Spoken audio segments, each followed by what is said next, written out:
Возможно ли получить сертификат на материнский капитал в электронном виде?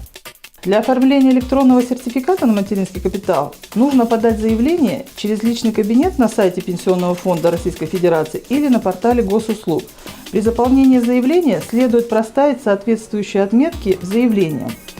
В течение 5 рабочих дней после подачи заявления нужно будет принести в клиентскую службу Пенсионного фонда документы личного хранения, к которым, например, относятся свидетельство о рождении детей. Повторно приходить в Пенсионный фонд после этого не требуется. Электронный сертификат будет автоматически направлен в личный кабинет на портале госуслуг или на сайте Пенсионного фонда, в зависимости от выбора заявителя. При необходимости электронный сертификат можно распечатать и хранить вместе с остальными документами. Предъявление бумажного экземпляра сертификата сегодня нигде не требуется. Даже при подаче заявления о распоряжении материнским капиталом достаточно просто указать реквизиты сертификата, его номер и дату получения.